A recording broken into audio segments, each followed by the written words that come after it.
Welcome to Mac and Blue, the cutting-edge podcast for the nation's builders, merging the realms of construction with exciting advancements in technology. Join us on a thrilling journey where we delve into the dynamic world of blockchain, AI, the metaverse, virtual and augmented reality, and their transformative impact on the industry. Our engaging discussions span a wide spectrum, covering not only construction, economic development, supply chain, and market segments, but also exploring the vibrant tapestry of diversity within the construction landscape. We shed light on the intersection of local politics and its profound influence on the construction sector, while championing the remarkable contributions of women and minorities in construction. For all things Mac and Blue, head to www.macandblue.com, and don't forget to subscribe on YouTube. I'm your host, JJ Levinsky. Now let's get into it. Hi everyone, welcome to another episode of Mac and Blue. I'm your host, JJ Levinsky, president and co-founder of Blue Wave General Contracting. I'm lucky enough today to have Matt Blanton on. He's the co-founder and coach for Culture to Cash. You know how I usually do this. I kind of give the background of who the hell's Matt and why is he here. Matt and I think got introduced first through Brandon Bell at Next Level Steel. And then we were joking before we got on there was a couple other connections too. So very, very appropriate for what they do in light of what we try to do at Mac and Blue, which is pay it forward on building the future. And hopefully we'll uncover and peel back the onion in a number of ways to where Mac can help you and in your business, in growth and turning. Let's peel off the words here, culture to cash. So with that, thanks for joining us today, Matt. Thank you. Just to put things in context and let everyone kind of be relatable before we dive into the Culture to Cash platform, can you give a little personal background of just what set the table for you of being able to go into this kind of thing and what you had done, both success and failure wise, leading up to your younger days and all that kind of fun stuff? Yeah. You're a native, right? Sort of. Okay. Yeah. Well, go ahead. Yeah. I'm actually originally from Atlanta. So grew up in a small kind of farm environment. Oh. And, it was around tractors and there was no option to buy things. There was no Home Depots. You build it. So raised, with my grandfather who instilled a lot of great values in me. But moving from that environment, we were a military family.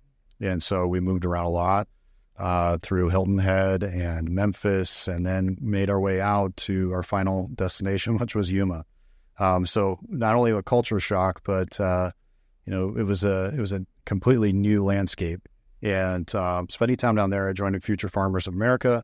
It really loved just being a part of that, working with my hands, and that kind of fostered my love of trades. Oh. And so doing welding and tractors and just all that stuff really lit me up.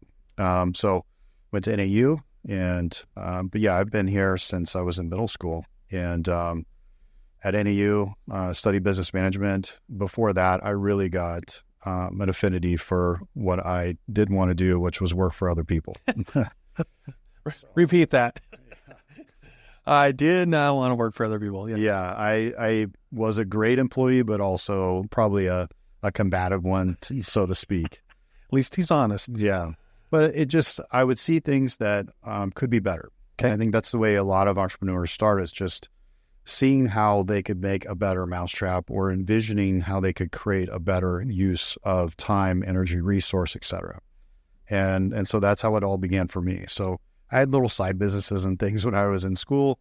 And then fast forward after that, I spent a lot of time in the restaurant business, bars, restaurants, and really learning the value of hard work. I had construction jobs, I had landscaping. So I was trying everything. We still call that the 3-foot MBA. You know what that is? The bar? Yes. Because if you can master that 3 feet of bar space, you can do a lot in the business space. I tell you what, that's 100% true. Yeah. But learning how to build relationships and managing environments, just paying attention to people and really reading energy in a room as well. And so moving forward, when we came here, my wife's native. So she's from Paradise Valley, and I met her in college, and we came here, and it's been a love story ever since. So, but my background started in working for Xerox. And we had distributorships and was doing sales, servicing for the machinery. So it was like a franchise, but it was a distribution. So tough business, really, really tough business, hard work. But I learned a ton of skills in sales through that. And then moving into, printing, that was my next endeavor. I did that for a number of years: print, design, marketing, large format graphics, swag, all those things. Oh. And I really enjoyed the smell of the solvents. I'm one of the weird guys. And Matt's over freebasing in the corner again. Yeah. And we had all the equipment, and over time, it didn't make sense. The difference in pricing for us to print it, the cost associated with sending it to other print shops that are well suited. They were specific, well-run operations. I could work with them, and so it expanded our breadth of what we could do. Huh. So I didn't get the exciting part of not having the solvents in my life anymore, but I really loved that business, and we sold that in 2016. And so that opened up the journey of coaching, consulting. By the way, great summary. And you did a really good job of going through that quickly, because a lot of people drag that on. And sometimes it's good, sometimes it's bad. When you said open up the consulting thing, can we go deeper into that? There's got to be a bigger backstory there. Yes. Okay, so if you can just kind of open up a little bit and be vulnerable of the how, the why, the what, all the mechanisms behind the consulting. So something must have transformed you or really hit you like the 2x4 upside the head during that print stage. And what were those things? Yeah. So in 2014, we were doing well. I finally, cracked the code on what I think was breaking through some of the stories that I had about building business, also about how to build a successful business. But I was growing broke. We were great on the top line. It was growing. But what I didn't know was the financial piece, meaning that my cash flow wasn't working. So we were having, all the debt service and everything else that was happening at the same time. The cash wasn't there in the bank accounts. Net profit looks good on the P&L, but where's the money? It's not in the bank. And so that ensued the progress for me to learn my own financials, build custom dashboards to manage my business, go talk to the mentors and the people that actually knew exactly how to structure this in a way that allowed me to start building cash flow back up and becoming much more profitable and healthy as a company. So by doing that, moving into 2015, I'd built a company where I was very happy with the people that I had. We had great systems and processes, solid brand. Everything was built out really well, to the point where I found myself starting to try and find things to do. That's success, though, isn't it? You'd think. Because you always hear about everyone else that's working in their business versus on their business, and you actually went to the other end of the spectrum quicker than most. Right. The challenge with, and what I see most entrepreneurs do, is then we become our own worst enemy. Fireman technique or what? Man. Yes. I got to build a fire to put it out, right? Yes. Yeah. So if we don't have justification of our position, then we're going to create that justification, which means that we're going to chase and create new revenue channels or service centers. We're going to create ways to employ ourselves.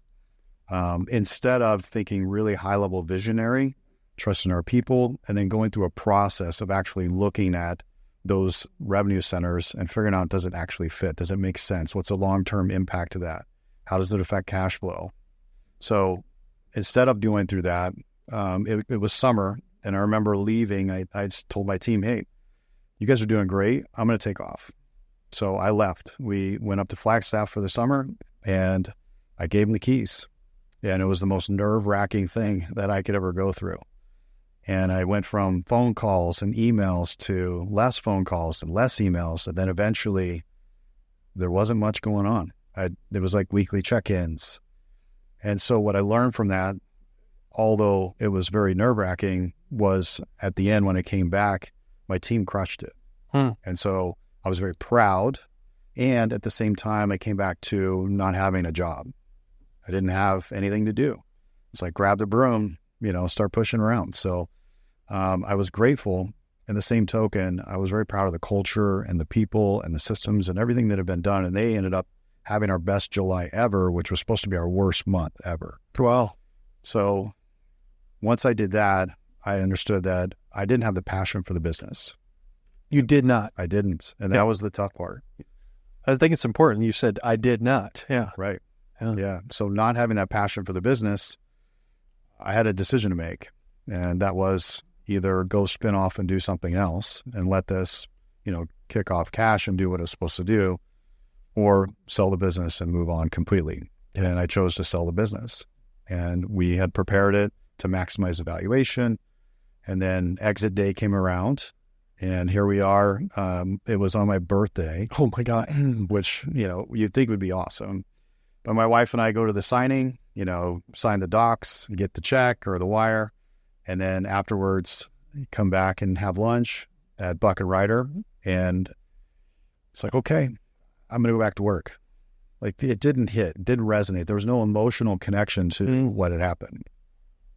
So because of that, I was bought by a vendor of ours, which was a great deal for us. So it was a strategic versus us, private equity deal or venture capital or anything like that. Okay. Yeah.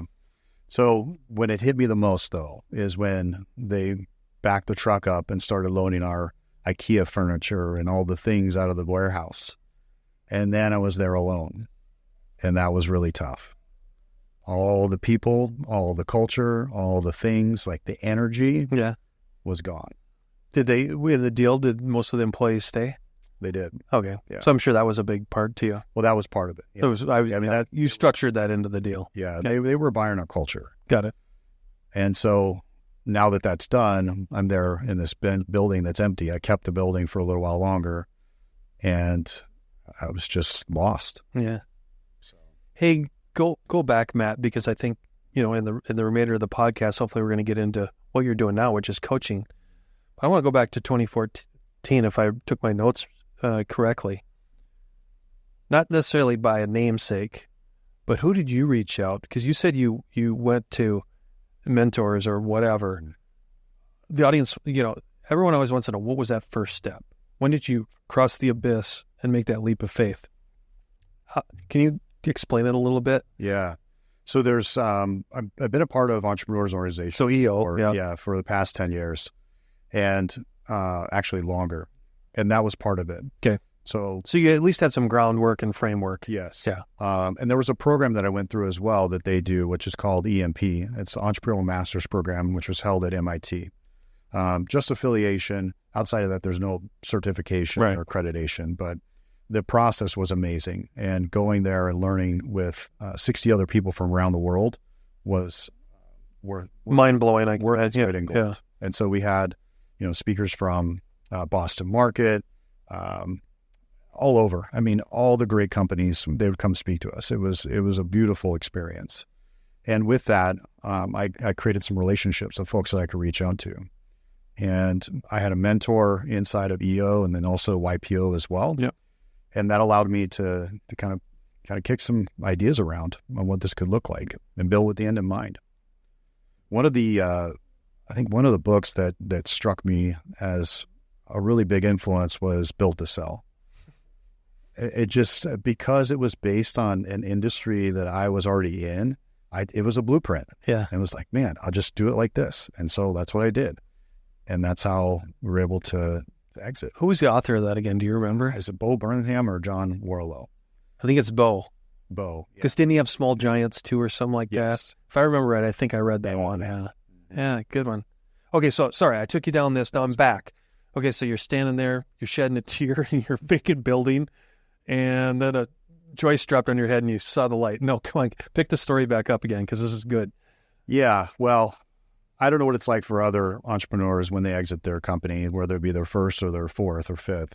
But for me, sitting in that place, I was looking for the next thing. Mm-hmm. And that's when the inception of this concept of purpose came into play. And I was seeking my purpose. Like, I want to do something that's really meaningful, purposeful, and intentful with my life. I want to provide value. I want to be of service. And that was where I started to seek out how to learn to get there. But at the time, I couldn't find a lot on purpose other than, something that was more of a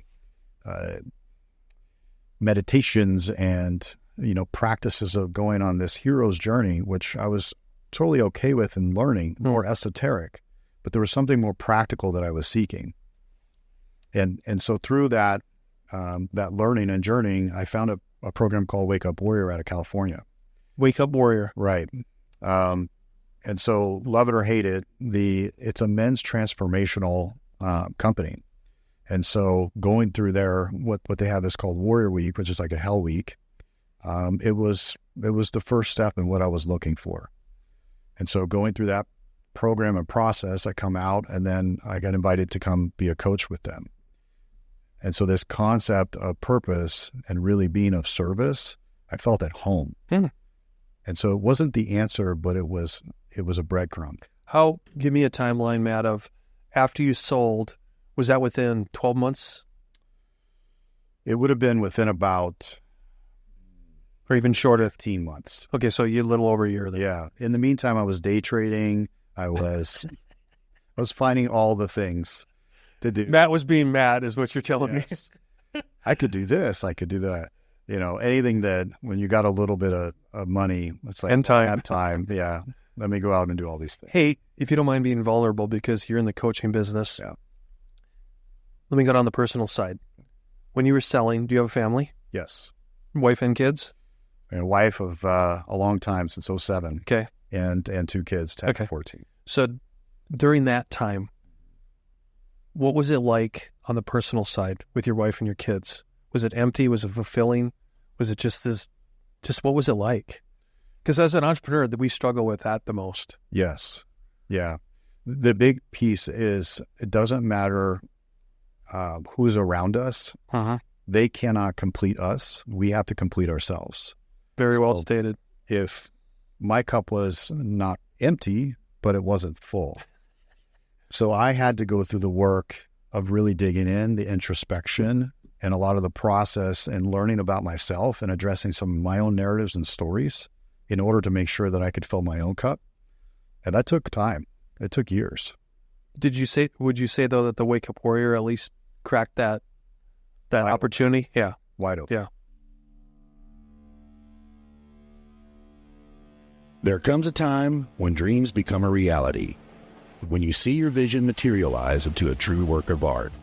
And the only way to get there is to choose a general contractor who shares that same vision and knows how to bring it to life. At Blue Wave, we aren't so big that we've forgotten where we've come from, and we aren't so small that we can't care for your projects regardless of their size. When your vision deserves safety, perfection, timeliness, and expertise in order to become a reality, trust Blue Wave to get it done right the first time.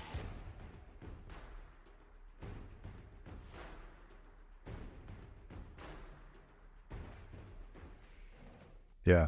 Yeah. And so being in a place where that was a spiritual kind of journey as well, but we had a huge emphasis on business. And so I got to coach on business, but I also got to deal with the health piece, which is mental, emotional, and physical. I got to address how they're showing up with their family. What kind of husband are you? What kind of father are you? And in doing that, I have to be in integrity as well. So whether I was holding myself accountable or however you look at it, it was very valuable. So then hit play again. How was it that you came up with Culture to Cash in your partnership and everything? Yeah, I started doing business coaching specific back in 2019. And that was just on your own, though? Yeah, it was on my own. Okay. And so in that, there's a lot of difficulties. There's a lot of operating systems, but not all of it is comprehensive. It's very fragmented, segmented. So there's EOS, there's scaling up, there's metronome, there's a myriad of different programs. Agreed. What I was looking for is something holistic and comprehensive. I want to marry the coaching and development of CEO and the team, as well as the development of the company to help them hit their numbers. And so that's what I was after. So in going through and running my own business on EOS and scaling up, then learning metronome and some of these other platforms, I take those tools, I take what I learned with Wake Up Warrior and some of my other evolutionary work that I put together, and it's allowed me to have a really strong deliverable. If you don't mind, let's take a tangent. On this podcast, we've had tons of recommendations as far as EOS or equal. But again, through your lens and through your unique ability, what is the biggest mistake or short-sightedness you see in organizations and entrepreneurs that just go after an operating system and that's their sole focus? I'm kind of teeing this up. So, but again, for the audience's sake, what is always the missing part? The biggest piece, just on the OS, if I can, or the EOS, yes. You know what I'm saying? On the operating system itself, the operating system is great. The challenge with it is, how's it being coached?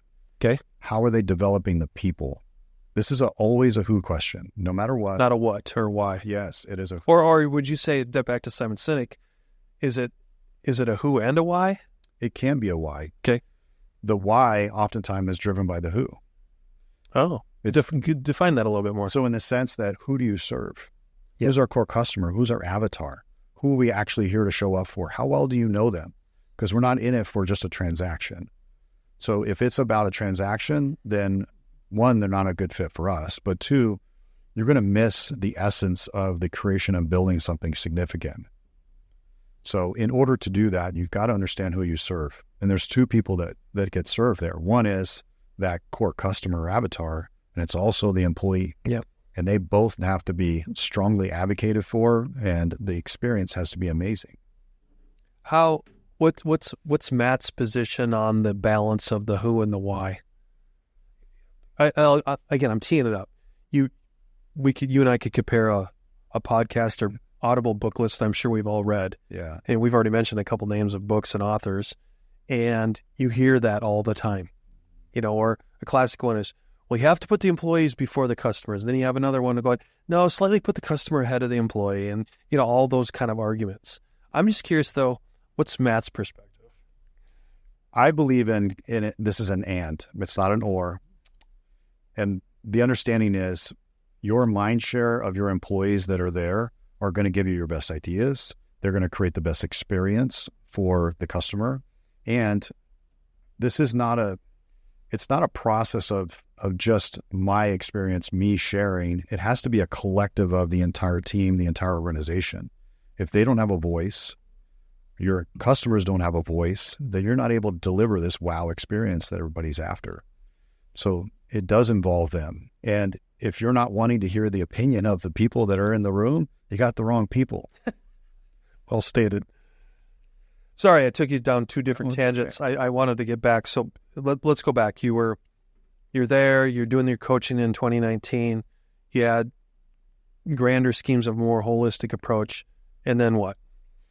So I have a couple partners with Culture to Cash. Okay. And one of them, Corwin Smith, has been doing coaching for a long time.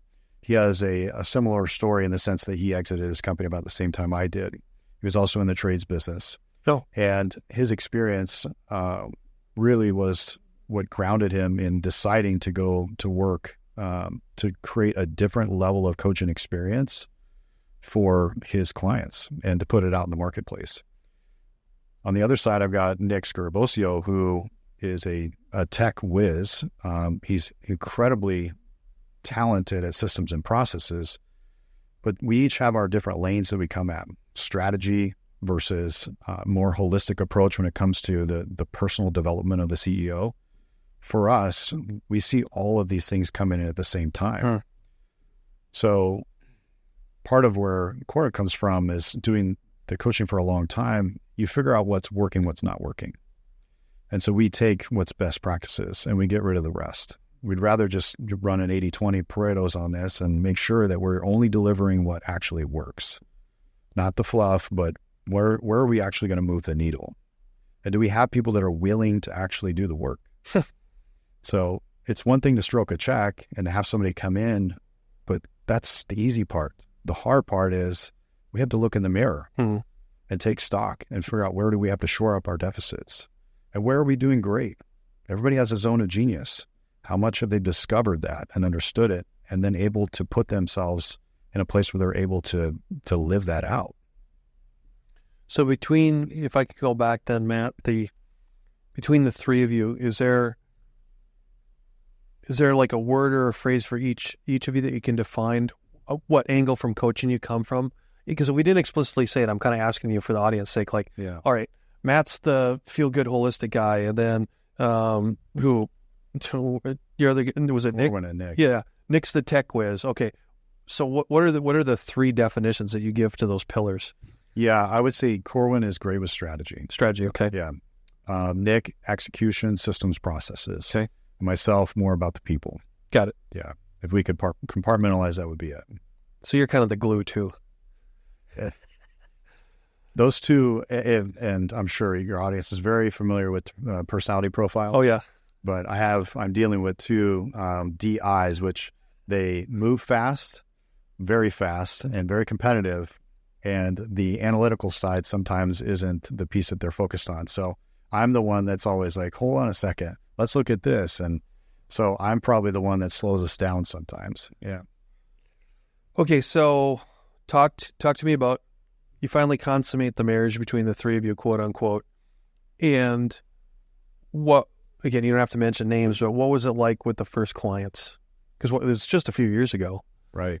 So, where did culture to cash, what was the aha moment for you guys? The 7 strata of the way that we deliver, I think, is the unique piece of what we do. It's a systematic approach that allows the client to have a more predictable outcome. Okay. And so the inception of Culture to Cash was allowing us to get together to create this holistic approach. But the backgrounds, I think, are what really made it easy for us to inroad into construction. With Corwin's background, with my interest, there's something about blue collar. Yeah. I just love it. All of us do.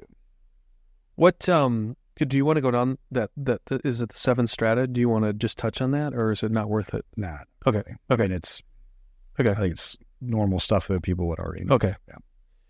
So maybe I'm going to go a little bit further ahead, and then maybe it comes back. Okay. Right now, whether a client comes to you, whether it's referral, whatever, are they coming to you for an exit strategy, a growth strategy, hey Matt, I'm personally effed up, I need help strategy, or all the above? Or what are you seeing as far as who you've attracted in the past and how that's perpetuating it to your future client base? A lot of times it's just people are stuck. Okay. So it's in the areas that you mentioned. Oftentimes we find them stuck in a place where they feel it's chaotic, and it's not even organized chaos. And that's a place where they're not able to hit the numbers that they want. So me personally, the way that I get perceived, I believe, has a lot to do with systems and processes, like bringing calm to the environment. How do we move this here so that moves faster and we're able to get a predictable outcome? So systems and processes were a big piece of why people would come in. But also the next biggest one that we're seeing is people. It's understanding that equation that we need to hire the right people. We also want to retain the right people. And there is a predictable way of doing that in order to have top talent so that we can relax. And that's the hardest part. Is I run across a lot of intros to CEOs have to do with them feeling like they can't let go. Huh. And they don't want to. And they've held on so tight for so long that the hands are atrophied around the reins. So it's a process of releasing one finger at a time. Yeah. Let go. Yes. Yeah. Hey, again, the way my brain works on asking you questions, back to the people part. There's been a lot of discussion about the behavioral modeling and things like that. What have you seen that's either right, wrong, or indifferent, or what's worked, what hasn't worked? I'm thinking of like a lot of the predictive index, where a lot of that became a fad for a while. Some of it seems to have stuck. Other things have kind of ebbed and flowed. I'm just kind of curious how you guys look at it. Yeah, we start with, so from the hiring side and bringing people into the organization, we use our sync process, which identifying the right people, we want to be very mindful of the personality profiling that we do. So culture index, predictive index, there's a ton of different tools out there. No different than what we talked about with operating systems, right? Right. Yeah. Pick one or two. I'm a fan of two. I'd rather understand, I can see it from this lens, but What if I change that lens and look for the answer in another way? And so if I have two of those, then I'm able to see exactly what I want. The goal is you're not going to get it 100% right all the time. However, if I can have a high percentage, 80 plus, I'm stoked. So it saves me a lot of time, a lot of money, a lot of headache, a lot of waste. Mm-hmm. So that's the main piece, is hiring the right people to come into the organization. But we use sometimes TTI or Colby or Culture Index. There's a variety of tools out there. We just want to use them to get comfortable with one that works. Fair enough. I know there's not a one size fits all, but typically, I can just think of the audience asking questions if we had them live right now, is, okay, Matt, I know you can't answer this for everyone, but if I put in the effort that you prescribed to me and there's a befitting match as far as what Culture to Cash is to me and what I need out of it, can I expect a 1-year engagement, a 2-year engagement, a 3-year engagement? What have been the success stories, and what have been maybe the more difficult ones? Yeah, not every engagement is going to be a right fit. Right. And not every engagement is going to be a wildly successful story. We've had companies that, a couple that have shut down. And so as soon as we get to peeling the layers off the onion, it's like the decision is there. Yeah. And we have to make that move. On the adverse side is that working together is pointing to some key metrics of, yes, top line, but we're looking at cash cycling. We're looking at profitability. We're also looking at ENPS. What's the score inside the organization for the employees? And what's the NPS? And then, can you give the definition? Yeah, so Net Promoter Score. Yep. Most of you have completed these and ad nauseum, I'm sure, but it's just a question of how likely are you to refer somebody on a scale of 1 to 10. It's things like that. Yeah. Internally inside the company, we run a more comprehensive assessment 4 times a year on a quarterly basis, and then we run a very light one on a monthly basis. Externally, it just depends. So quarterly can be some. Could be after every purchase. It depends on the size of the transaction. Yeah. What, where do I want to go next? And you can jump in too if you want. Say around exit. We probably talk a little bit more. Go ahead. Yeah. Go ahead. So around the conversation of exit, this is what we get asked for a lot. And man, help me. Yeah. One of the biggest factors that I see, most business owners have no idea what their number is. And when I say what their number is, I mean they understand how much money do they need to sell the company for in order to have a life 30, 35 years of retirement so they can live unencumbered. The worst thing that could happen is in 15 years, your wife opens the fridge and there's no food. Yeah. We don't want that. So knowing that, we get to begin with the end in mind. So we have to understand that first. Then we can build the company right size to fit that number. It changes the thinking. It's not linear anymore. It's dynamic. And we get to come from a different place of building the company to meet that number. With that number, that also allows for how do we take care of the employees? There's a fantastic opportunity to take care of the folks that have been with you for a while. So if there's a carve out at the end, well, we need to know that. What does that look like? Yeah. What's a vesting schedule for those folks? So taking care of those folks, get them bought in. And there's a great book about that, Great Game of Business. They've done a fantastic job with that company, turning it into ESOP, and then continuing to educate. So those folks are actually really bought into the company, carrying on.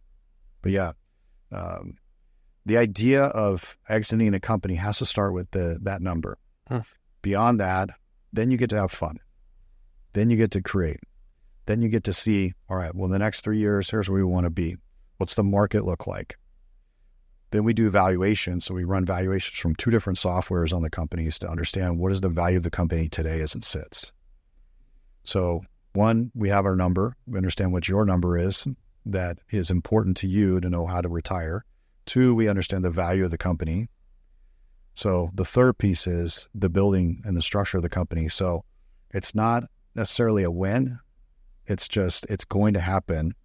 And we're understanding how to create that. And can we do that in 3 years, or is it going to take us 5 years? And then we look at data from an economic perspective. Well, what's the market look like in 5 years? Coming into the end of a decade, there's some things to be aware of. So what do we need to be thinking about? Where's that industry going to be? So there's some important pieces to really unpack, but it just gives peace of mind. Yeah. There comes a time when dreams become a reality, when you see your vision materialize into a true work of art. And the only way to get there is to choose a general contractor who shares that same vision and knows how to bring it to life. At Blue Wave, we aren't so big that we've forgotten where we've come from, and we aren't so small that we can't care for your projects regardless of their size. When your vision deserves safety, perfection, timeliness, and expertise in order to become a reality, trust Blue Wave to get it done right the first time.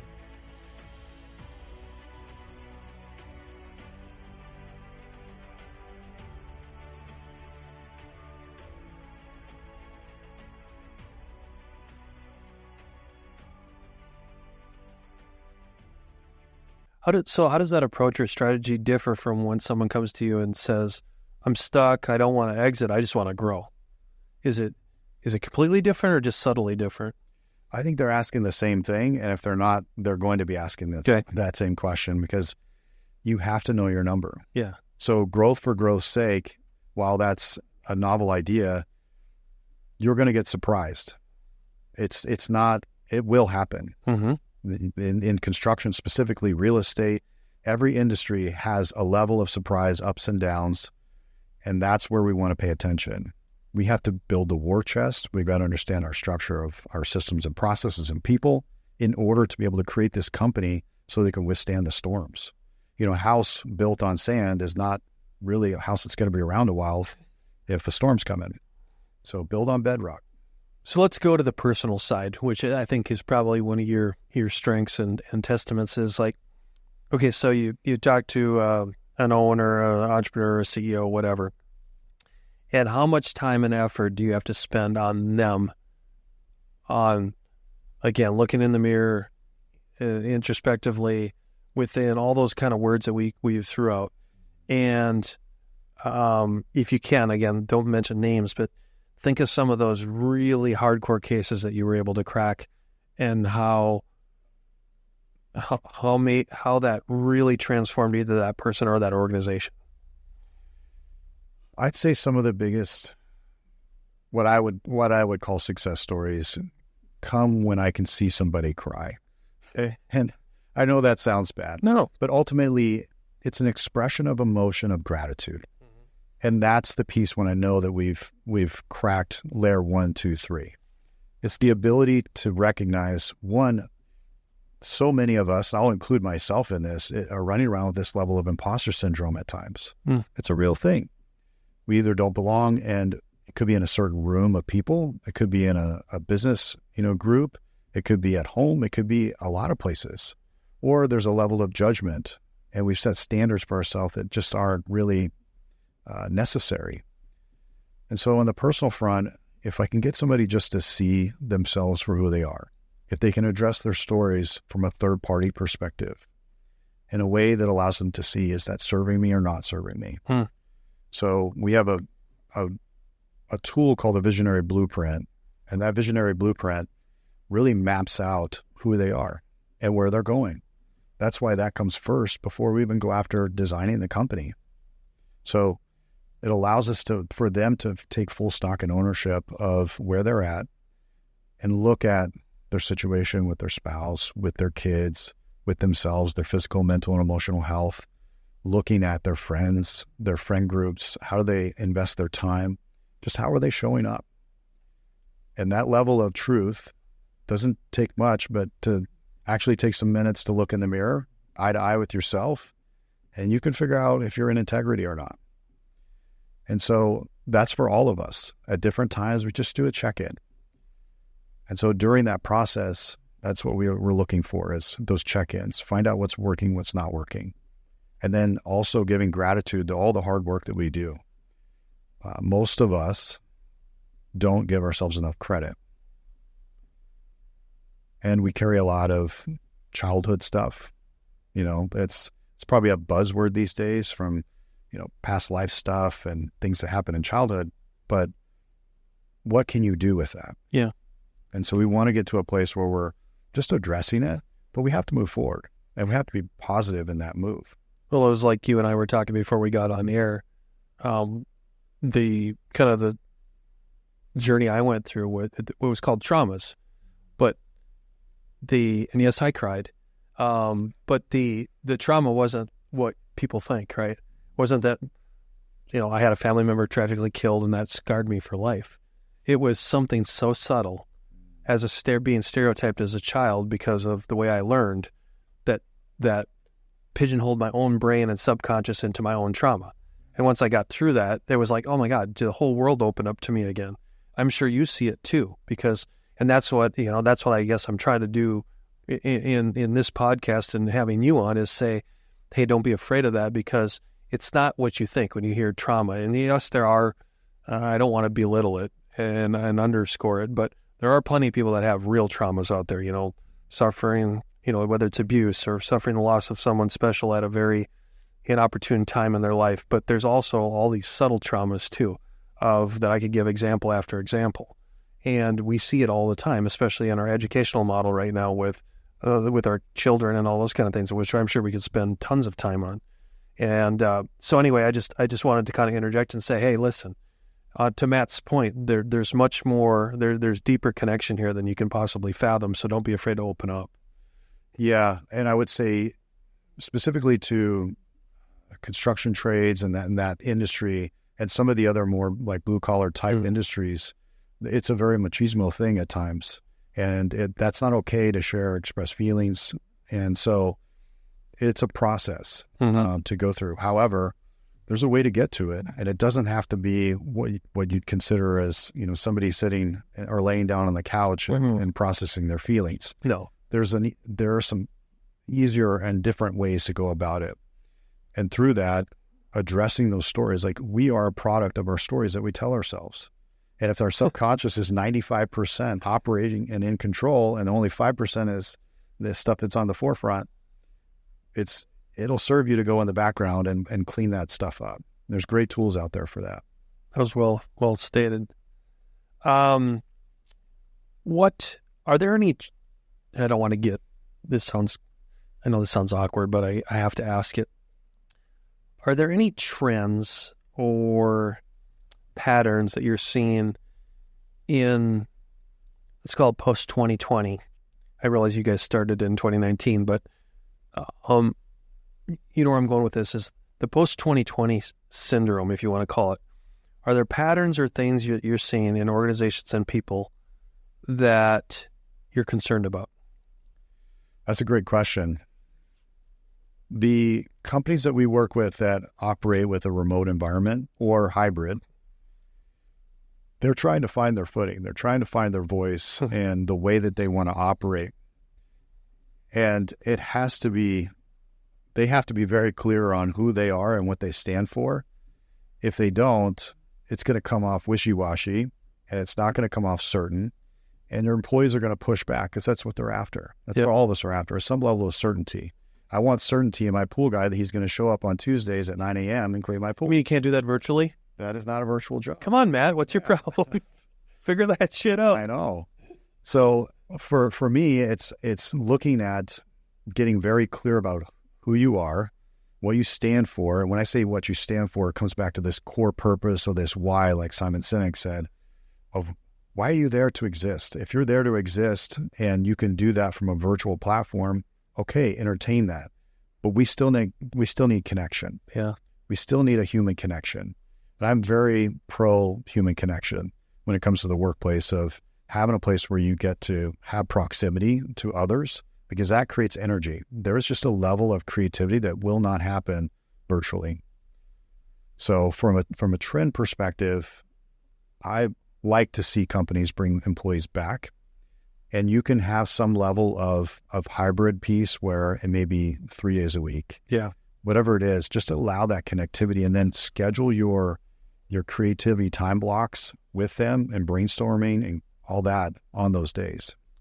I think correct me if I'm wrong, I've seen a trend in trying to watch, like whether it's Phoenix Business Journal or some of the other people that really document it well. You're seeing some, I think some emerging leaders, and I don't mean them as individuals, I'm thinking more of organizations, where they've taken a pretty proactive stance of, all right, we're going back to this.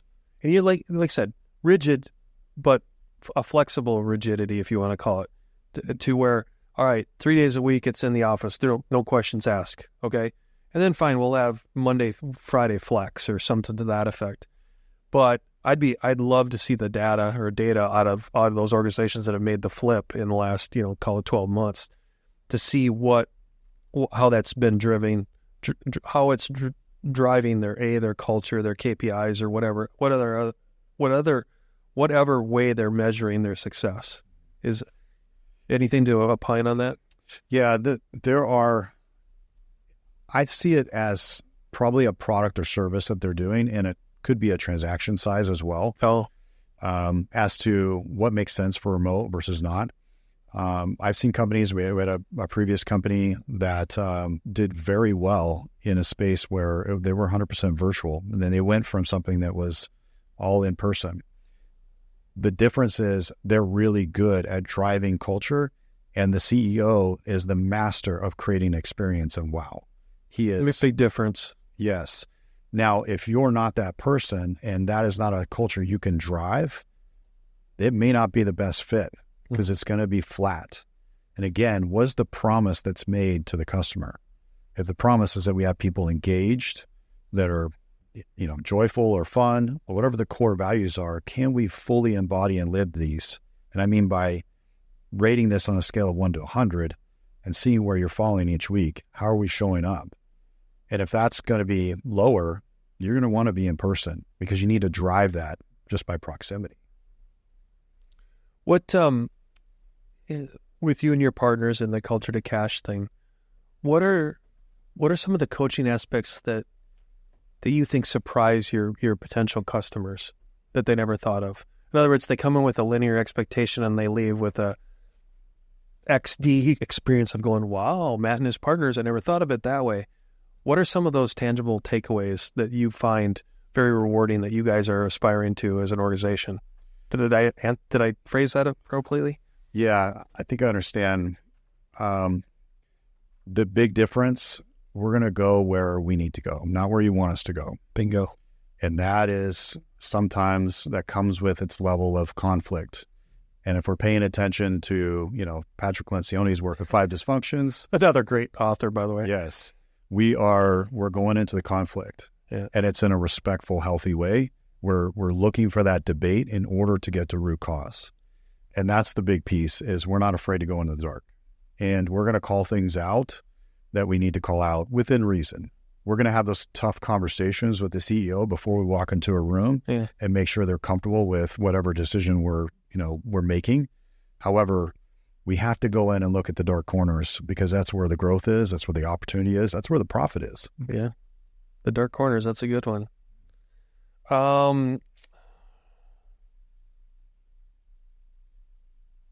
do you feel about, okay, so this is another awkward one.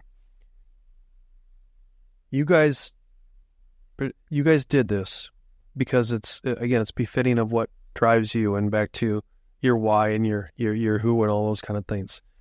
But yet, what are some, like, let's say someone can't come and be your client. Okay.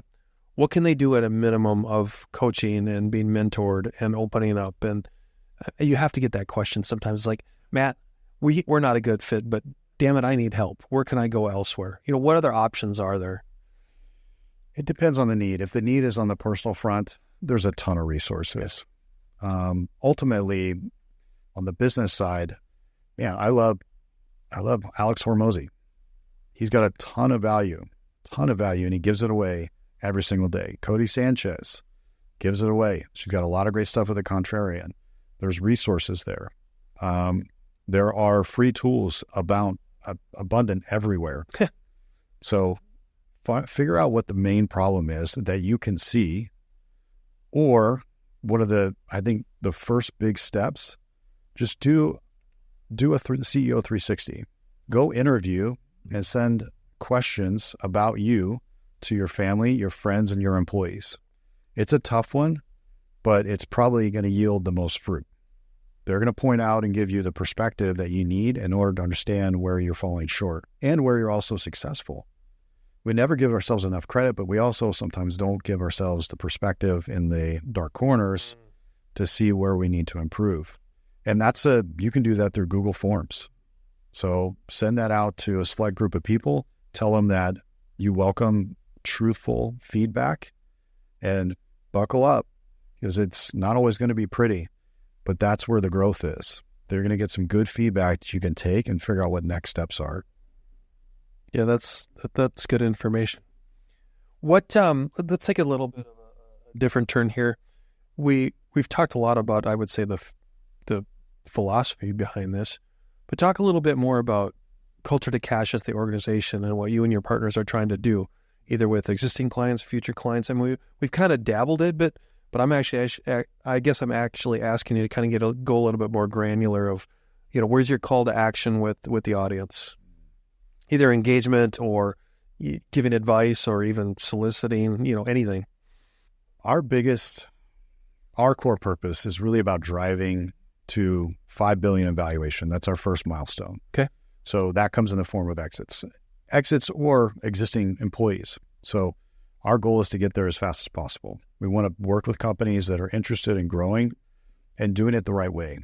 Part of this is about light capitalism. So the difference is with light capitalism versus regular capitalism or dark capitalism is we're wanting to elevate consciousness of these leaders.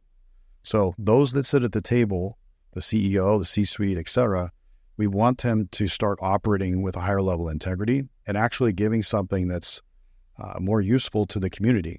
And so they may already be doing this, but that's our mission, is to really help illuminate light capitalism, make a lot of money. I'm okay with that, 100%. What do you do with it? Yeah. You can't just hoard it. You want to be able to help others.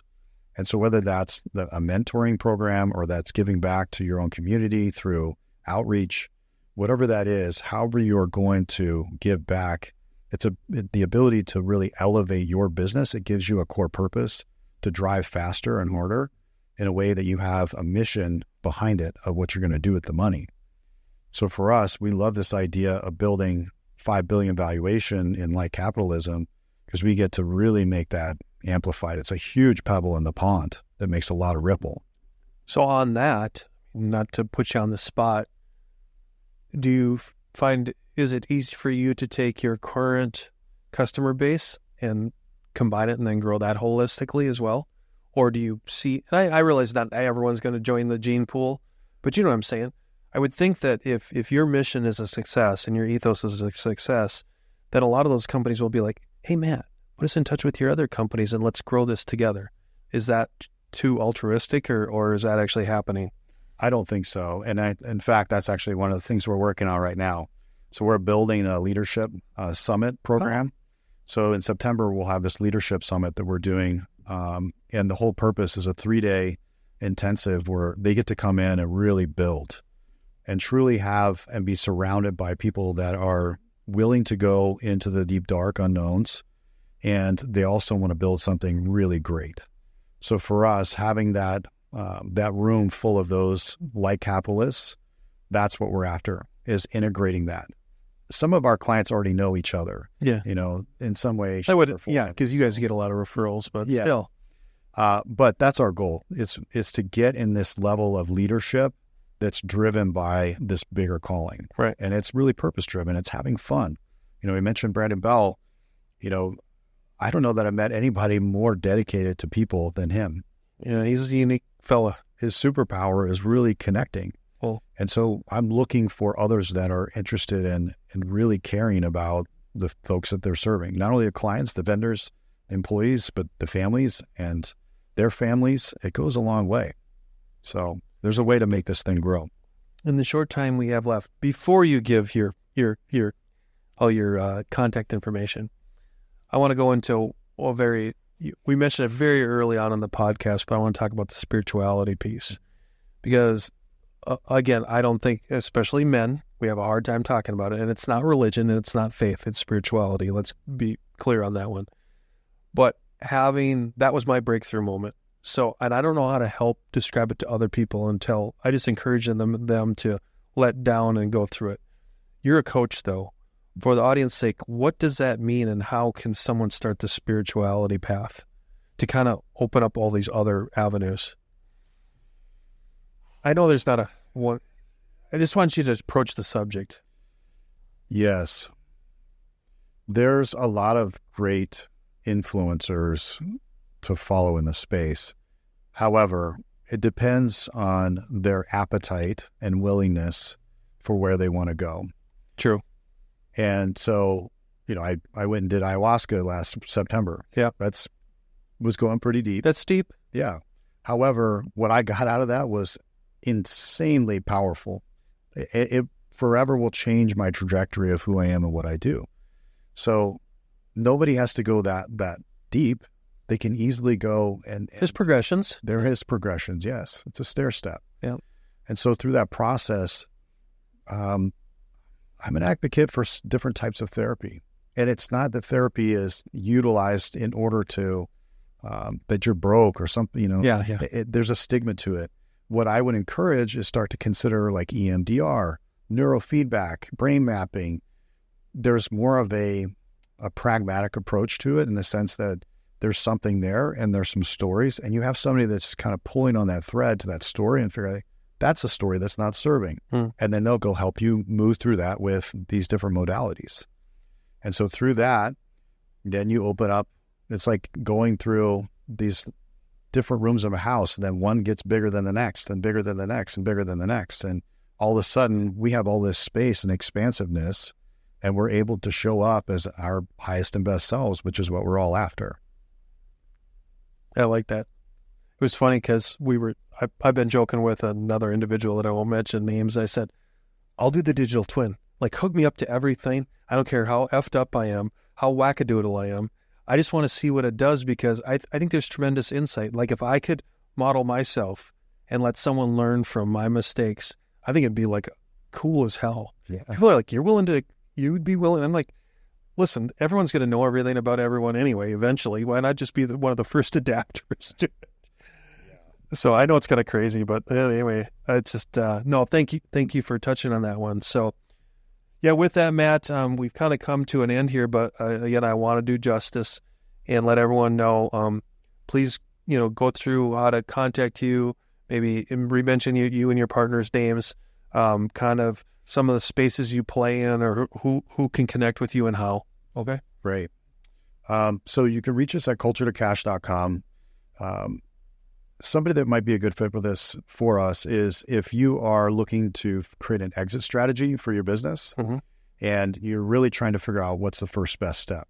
And so we have what's called a freedom number protocol we walk people through, and then we move into valuation. Then we figure out how to map the business and the people and all the pieces so that this makes it a really easy ride. The next piece that we have is our leadership course, which will be launching in September, but we're already doing pieces of that right now as a cohort to get started. And then beyond that, a lot of this is really around just being able to elevate thinking. So follow me on Instagram at Matt Blanton, or you can reach me on Facebook as well. But my partner is Corwin Smith or Nick Scarbosio.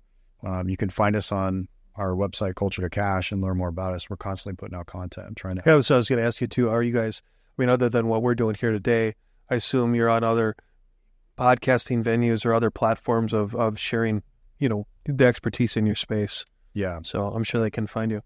Just can't thank you enough for being on today, Matt. And thanks, Mr. Bell, for dropping a suggestion that we hook up. So just great information. I encourage everyone in the listening audience, explore this deeper for yourself, for your organization.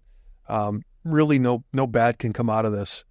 You're going to find some landmines that maybe you probably should have gotten rid of along the way a long time ago. Thanks again, Matt. Thank you. You've been listening to the Mac and Blue Show, brought to you by Blue Wave General Contracting. Be sure to subscribe to the Mac and Blue podcast on your favorite podcast platform. Follow JJ Levinsky on LinkedIn and Instagram. Tune in every Monday